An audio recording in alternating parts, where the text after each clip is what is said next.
Hello, we're Andy, the Maniacal Cinephile, and it's the best time of the year. To celebrate, we're going all the way back to 1988 and sharing our thoughts on a great Halloween movie that has nothing to do with Halloween. Pumpkinhead. Andy, why can't we carve pumpkins this year? Because of what happened last year. But I didn't carve that. It was evil, Andy. What? Everyone in the emergency room thought it was funny. They were laughing because security was tasing us. I thought that was the prize.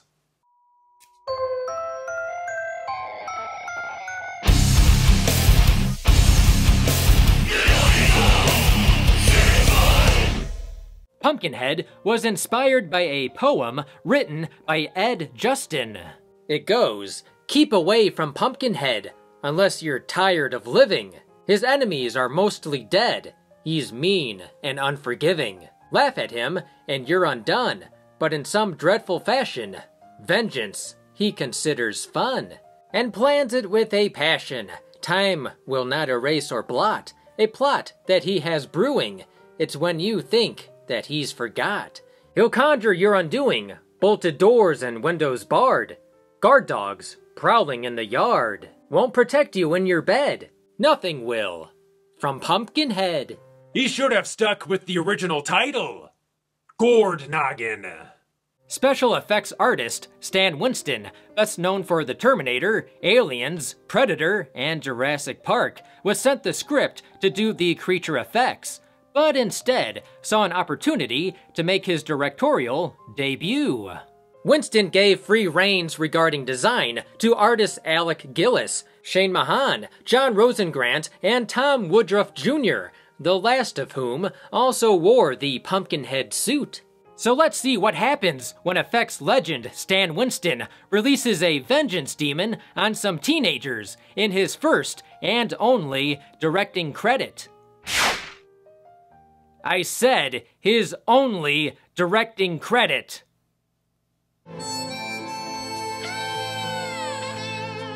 In 1957, a nervous Tom Harley waits inside his farm cabin with his wife and young son, Ed. Mom?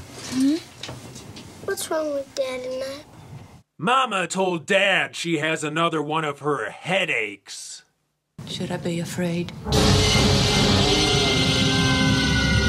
Is the orchestra gonna chase us through the woods too? A doomed man seeks sanctuary at Tom's cabin. Please open the door! It's my allergies! However, Tom refuses and threatens to shoot him if he does not leave. Why doesn't Daddy let the man in?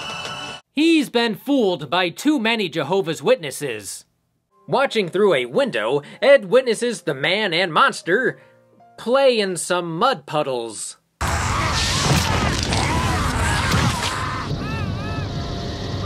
Aw, they're dancing in the moonlight. As in real life, the years fade away, and Ed Harley is a widowed father raising his beloved son, Billy. When I was your age, your great-grandmama used to wash my hands. The skin on her hands was thin as tissue paper. It felt so good. It's why Ed married his great-grandma. I made you a present. You did? Oh, well. Now this is something. Billy, tell me without telling me you worship Satan. The only thing we gave our father was disappointment. Give me a hug. I ain't never taking it off, punk. That's so sweet. Oh no. He's gonna die. Ed also runs a small grocery store in the country with his son and dog, named Gypsy. That doggy also played Barney in Gremlins.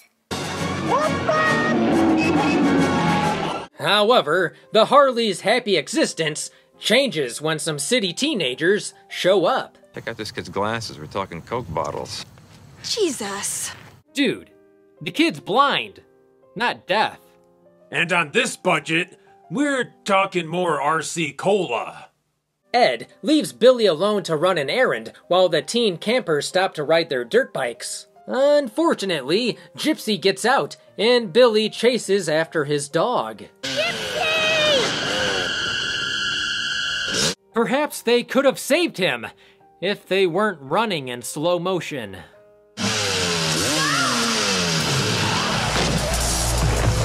Well, Billy's favorite Stephen King story was Pet Sematary. The killer and the rest of the teens flee, but one, Steve, who stays with the boy until his father returns. Billy? You pretending to be a dirt ramp again? Oh God, my boy's being attacked by a jacket! Nobody saw him. It was an accident. Can I help?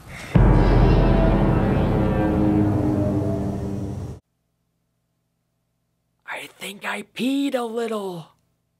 He's really upset. Because now he has to change the sign. At their cabin, the campers fight about whether or not to call the police. Joel, who flattened Billy, reveals that he's on probation and rips out the phone cord. First he killed Billy, and now the phone. Quick, somebody protect the lamp. Joel then assaults anyone who wants to contact the police. Did you tell him what happened? I told him it was an accident. I told the father having Billy was an accident. If that cabin looks familiar, it's because it's the Jarvis house from Friday the 13th, the not-so-final chapter.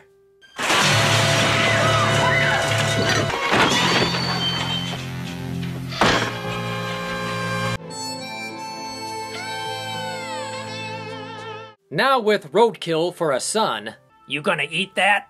Ed pays a local kid named Bunt to show him the home of an old hag. Her name's Haggis. A hag named Haggis. She never stood a chance. In the swamp, Ed finds the witch's home and offers her gold, but she says raising the dead is not within her power. And with her back, she shouldn't raise anything. What you want, Ed Harley? Say it. Say it. I wanted to play the Terminator.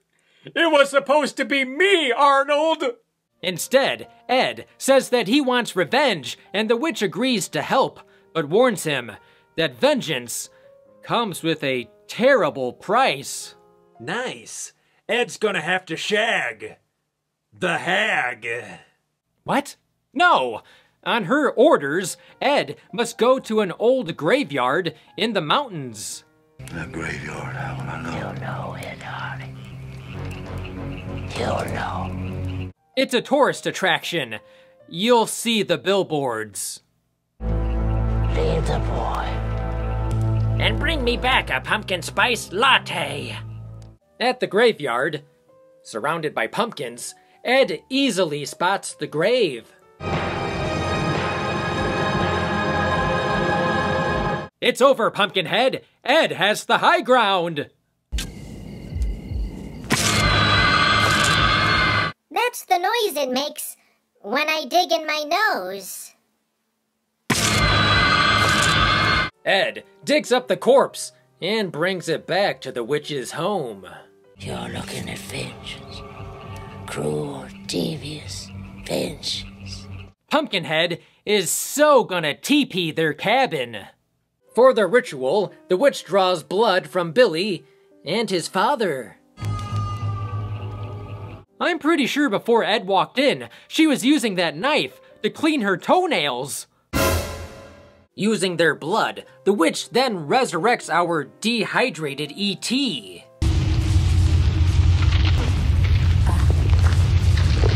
When you wake up after drinking all day.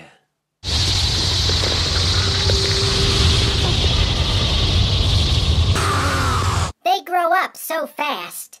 I can still remember when he was just a baby. While not a Halloween-themed movie, this atmospheric sequence is full of Halloween imagery. the orange candlelight inside the witch's shack, and the blue hues of the foggy graveyard littered with pumpkins instead of headstones. This movie is dripping with atmosphere. Groggy and hallucinating, Ed Harley nearly drives into another car. What'd you do, Daddy? Uh-oh. Ed is already regretting his decision. Yeah, he could have taken those gold coins to the titty bar. They killed our boy, Lynn, honey. Now they're gonna pay. I hired me that Pumpkinhead lawyer. Back at the cabin, Joel begins to experience remorse for his actions and determines to turn himself in. However, Maggie hears a creepy voice whispering her name, and she wisely follows it outside. Steve is able to bring her out of the trance, but Pumpkinhead kills him.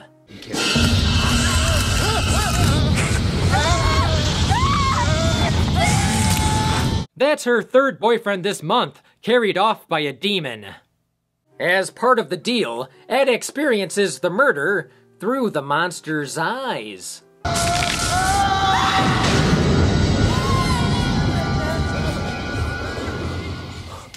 Maybe he's having one of those LED flashbacks. What? While the campers search for Steve, Pumpkinhead arrives and drags away Maggie.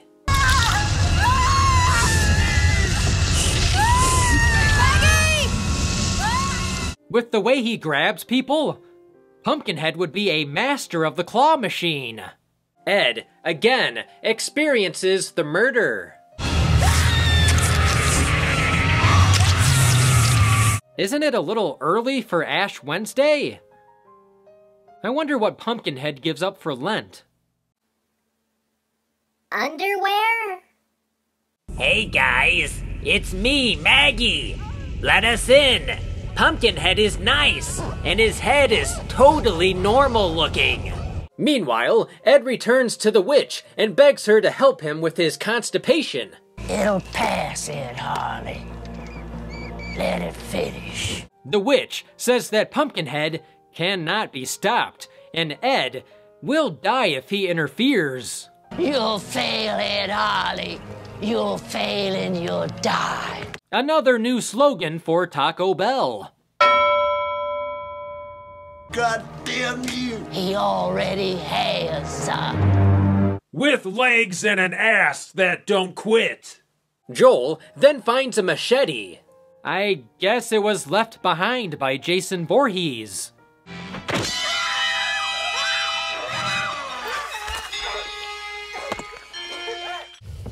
Okay if I make myself a sandwich? Is that provolone? Joel confronts Pumpkinhead, but is swatted away. The monster then drags off Kim and drops her from a fatal height. Hey, guess my favorite band! Smashing Pumpkins!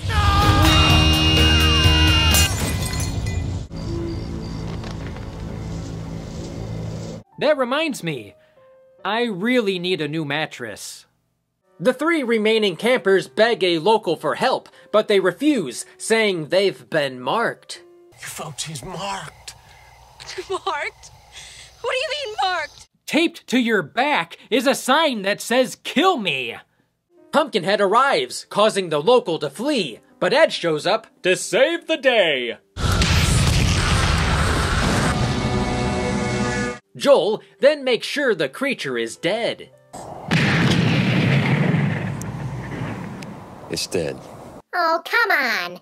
Even I know you don't say that.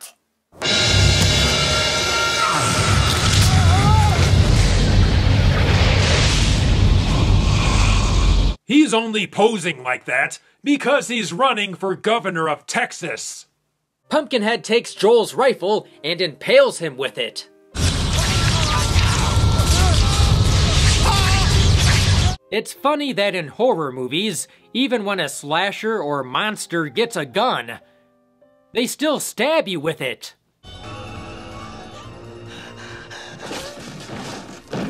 Oh crap, are you okay, man? I was just playing! Pumpkinhead playing with his kill has to be a nod to King Kong.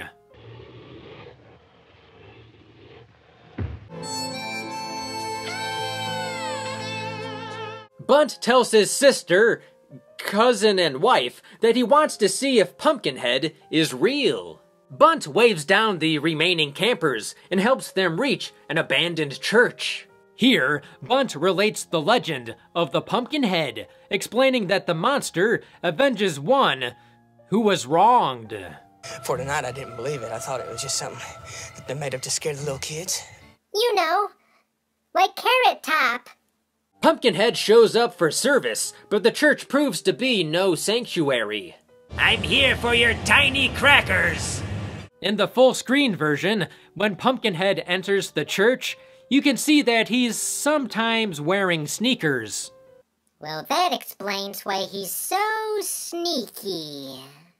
Pumpkinhead is then drawn to the cross. Now that would be a sick album cover.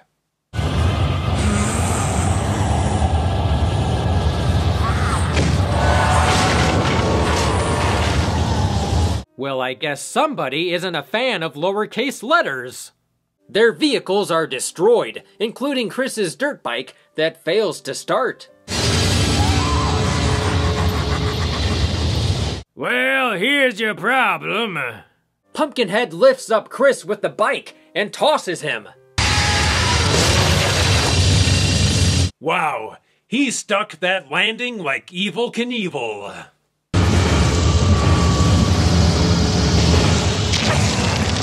I bet that would actually feel nice on my back.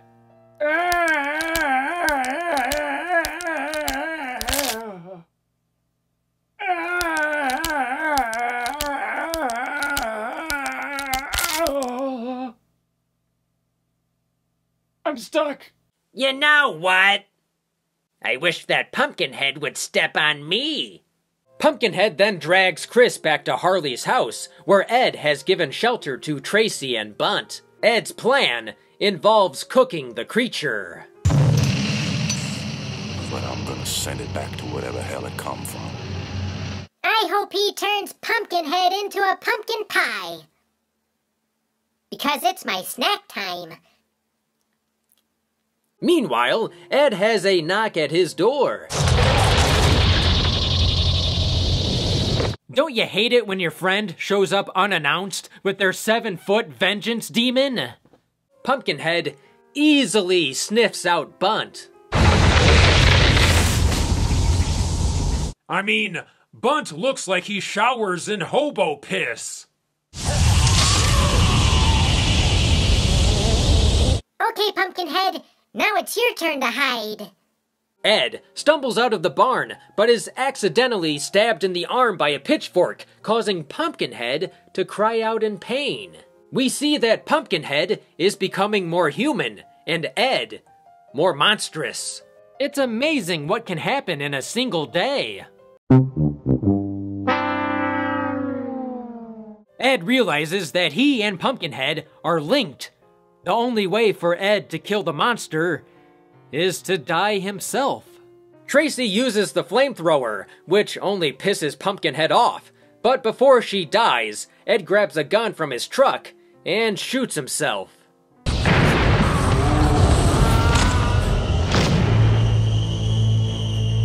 I wish we had a father who would shoot himself for us. However, they're not dead yet. Pumpkinhead grabs Bunt again, with the help of some wires. Spooky demon wires. Tracy takes the gun, and Ed begs her to finish him off.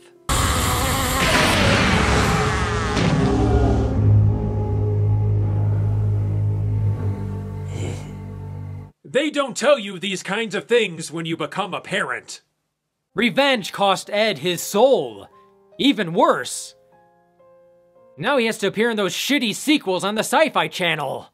Our survivors then watch Pumpkinhead burst into flames. At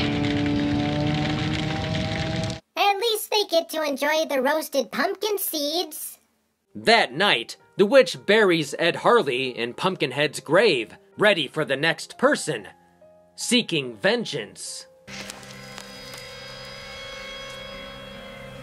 Hey, I'd bury my stiff in her pumpkin patch.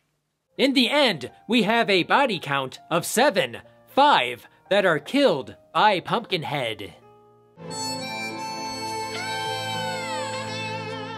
The film was given a limited theatrical release in October 1988.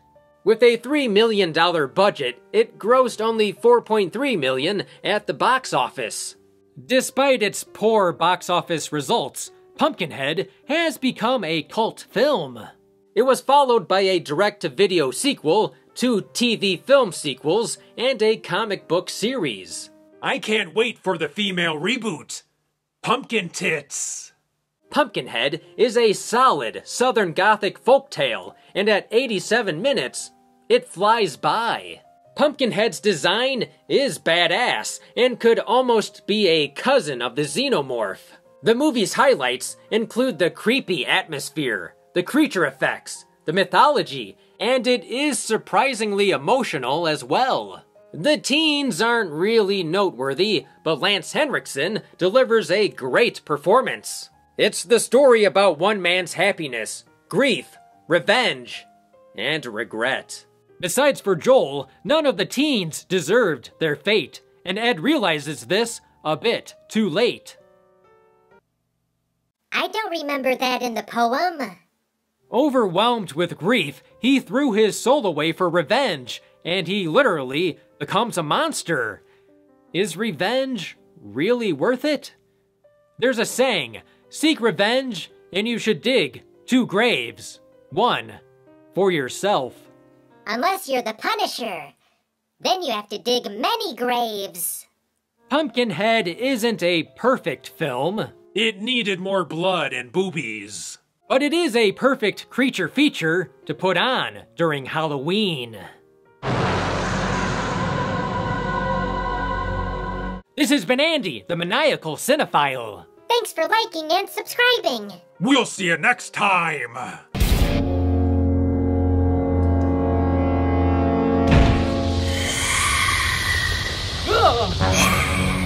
But who? Who would want revenge against me? Ahoy, hoy, my good boy. That ought to teach you to pay your therapy bill.